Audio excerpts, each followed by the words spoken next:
బోర్వేకి స్వాగతం. A manual to self.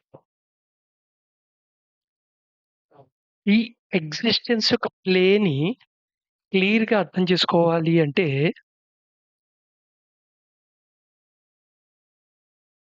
As usual A play అయినా సరే ఒక సర్టెన్ రూల్స్ అండ్ రెగ్యులేషన్స్ ఉంటాయి. ఆ రూల్స్ అండ్ రెగ్యులేషన్ లోబడే ఆ ఆట ఆడాలి. సో, ఎగ్జిస్టెన్స్‌లో డివైన్ ఫ్రాగ్మెంట్ అనేది ఆ సెల్ఫ్ అనేదైతే ఉందో దాన్ని ప్రవేశించటం అండ్ ప్లే అవ్వటం, రిటర్న్ అవ్వటం అనేదంతా పెద్ద ప్రాసెస్సు. ఒక ఆర్ట్. ఫ్రీడమ్. సో, ఎందుకు హాయిగా ఉన్న డివైన్ ఫ్రాగ్మెంటు క్రియేషన్ నుండి ఎగ్జిస్టెన్స్‌కి రావటాల్సిన అవసరం ఏమిటి? ఈ ఈ ఈ అవసరం ఏమిటి అని ఎందుకు కనబడుతోంది? ఆ డౌట్ ఎందుకొస్తోంది అంటే,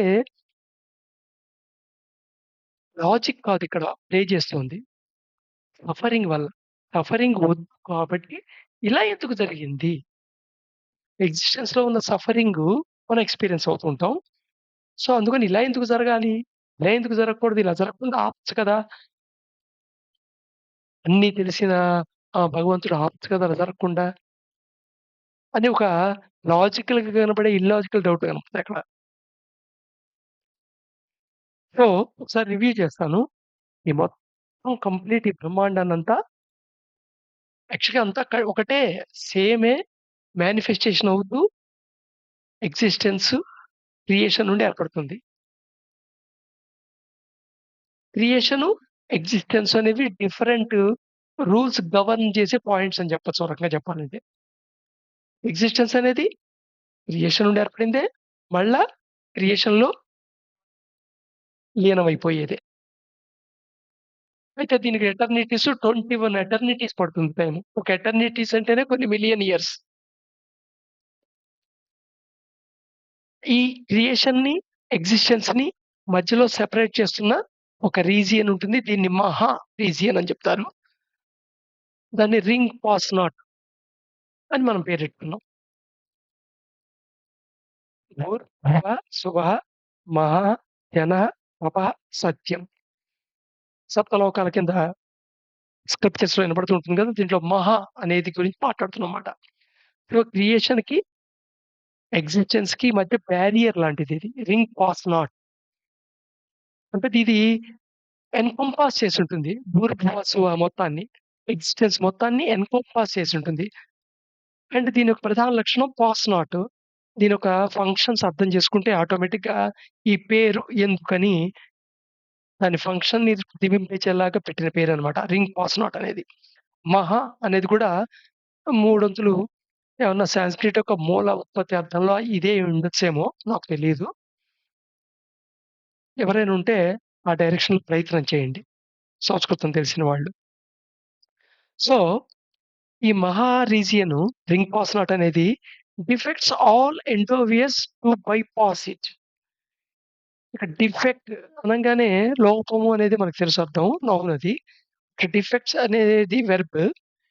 డిఫెక్ట్స్ అంటే ఇక్కడ అర్థం ఏంటంటే, ఒక సిట్యుయేషన్ ఇంకో సిట్యుయేషన్‌కి మారకుండా, క్రాస్ ఓవర్ కాకుండా ఆపేది అని అర్థం మాట. ఒక స్టేట్ నుండి ఇంకో స్టేట్‌కెళ్ళకుండా ఆపేది. So, to leave one situation often to go over. ఇంకో దాంట్లోకెళ్ళకుండా ఆపేది. ప్రయత్నం ఆపేది. సో, ఇట్ డిఫెక్ట్స్ అంటే ఇట్ స్టాప్స్ మాట. ఇది నిరోధిస్తుంది. దేన్ని? All endeavours. ఎండోవియస్ అంటే ప్రయత్నాలు. To bypass it. అంటే దీన్ని బైపాస్ చేసి ఎళ్ళిపోవటానికి ఎగ్జిస్టెన్స్‌లో ఉన్న మేనిఫెస్ట్ అయిన ఏదైనా సరే, ఎగ్జిస్టెన్స్‌లో మేనిఫెస్ట్ అయింది ఏదైనా సరే, అది బైపాస్ అయ్యి మహా రీజన్ దాటి క్రియేషన్‌లోకి వెళ్ళనివ్వదు. ఇది చాలా ఇంపార్టెంట్. ఇది దాని ఫంక్షన్ అది. అనుకోని ఎగ్జిస్టెన్స్‌లో మేనిఫెస్ట్ అయిన యూనివర్సల్ డివైన్ మైండ్ గాని, బుద్ధి గాని, మనస్సు గాని, చిత్త గాని, క్యాజువల్ బాడీ గాని, లేదా ఆస్ట్రల్ బాడీ గాని, లేదా ఫిజికల్ బాడీ గాని, ఇవి ఏవి అలాగే పశ్యంతినాథ్ గాని, మధ్యమ గాని, వైఖరి గాని, ఈ ప్రకృతిలో ఏర్పడిన ప్రిమోర్డియల్ మ్యాటర్ గాని, అది నెబులస్ రూపంలో గాని, ప్యాట్రన్ రూపంలో గాని, రియల్ రూపంలో గాని, మ్యాటర్ గాని ఏదైనా సరే ఎగ్జిస్టెన్స్‌లో ఏదైతే మేనిఫెస్ట్ అయిందో, పార్ట్ కింద ఉందో, అది దాన్ని క్రాస్ చేయనీదు.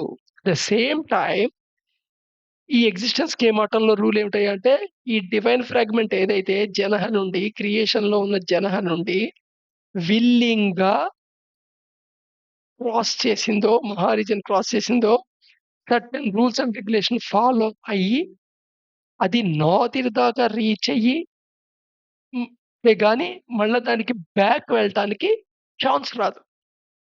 వన్స్ ఎగ్జిస్టెన్స్‌లోకి ప్రవేశించిన తర్వాత ఎంత ప్రవేశించినది? To avoid its sameness. So, అందుకని ఎందుకని ఆ సేమ్‌నెస్ క్రియేట్ అయింది? దాని పైన వెంచర్ ఒకటి క్రియేట్ అవ్వటం వల్ల. ఓ సన్న చుర లాంటిది. ఆ వెంచర్ ఎందుకు క్రియేట్ అయింది? ఫర్దరు పరనాదు వీటిని డిసింటిగ్రేట్ చేయకుండా ఉండటానికి. బట్ స్టిల్ ఇవి ఓమిని ప్రెజెన్స్‌గా ఉంటాయి. అండ్ మెర్జ్ అవుతుంటాయి, డీమెర్జ్ అవుతుంటాయి, లుప్తమవుతుంటాయి. ఆ క్యారెక్టరిస్టిక్ మటుకు సేమే ఉంటుంది. అందుకని అక్కడ అన్‌సర్టెనిటీ ఉండదు. అన్ అన్‌ప్రెడిక్టబిలిటీ ఉండదు. Everything is equal. Everything is known. So, everything is known అనుకో ఆటోమేటిక్‌గా ఆ స్టేట్ ఆఫ్ కంటిన్యూయేషను, ఆ స్టేటు సేమ్‌నెస్ అనేది ఫీలింగ్ అనే పదం వాడుతున్నా గానీ, అలాంటి భావం క్రియేట్ చేస్తుంది. అందుకని అది వాండరింగ్‌కు గురి అవుతుంది. ఇది సెన్స్ చేసిన డివైన్ హోల్‌నెస్సు దీన్ని దీని యొక్క క్రియేషన్‌ని తయారు చేస్తుంది. ఎందుకంటే అది కోరుకుంటోంది కదా! ఆ కోరుకుంటుంది ఇస్తుందనమాట. దానికి అవకాశం కలిగిస్తామనమాట. అందుకని ఇది ఒక ప్లే అనమాట. మళ్ళా అదంతా దేనితో ఏర్పడింది? డివైన్ హోల్‌నెస్‌తోనే ఏర్పడుతోంది. ఏదైతే సత్యమతనో దాంతోనే డివైన్ ఫ్రాగ్మెంట్ ఏర్పడింది. దాంతోనే ఈ ఎగ్జిస్టెన్స్‌లో అంతా మొత్తం ఏర్పడింది. బట్ స్టిల్ అంటే it is playing a self with self in other form అనమాట. నువ్వే 2 పాత్రలు నిర్వహిస్తూ డ్రామా వేస్తుంటే ఎలా ఉంటుంది? బై యాక్ట్ లాగా, మోనో యాక్ట్ లాగా బై యాక్ట్. 2 పాత్రలు నువ్వే నిర్వహిస్తున్నావు. ఇటు ఈ డైలాగ్ చెప్తావు, అటెళ్ళి యాక్షన్ చేస్తుంటావు. ఇటెళ్ళి యాక్షన్ చేస్తుంటావు. Just like that. అలాంటి గేమ్ అనమాట ఇది. అయితే ఈ గేమ్‌కి మటుకు యాస్ యూజువల్ గేమ్‌కి రూల్ ఉంటుంది అని చెప్పాం. రూల్ ఏమిటిది? డివైన్ ఫ్రాగ్మెంట్ ఒకసారి ఎగ్జిస్టెన్స్‌లోకి ఎంటర్ అయితే, అది మొత్తం అన్ని ఎక్స్‌పీరియన్స్‌లు అవ్వాల్సిందే.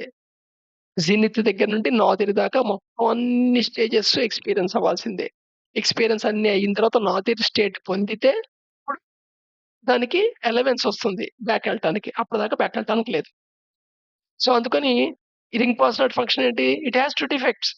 ఆల్ ఎండోవియర్స్ దాని ఈవెన్ ఫ్రాగ్మెంట్ సపోజ్ పొరపాటున అయ్య బాబోయ్! అనవసరంగా దీంట్లోకొచ్చాను వెనక్కెళ్ళిపోతాను అనే ప్రయత్నం చేయడానికి ఛాన్స్ లేదు. చేసినా రింగ్ పాస్వర్డ్ అలౌ చేయదు. ఎంతవరకు? అది నాదిర్ రీచ్ అయ్యేదాకా. అందుకని nothing that is encompassed by this major ring pass not take journey back to home to the source. Source ఏమిటి?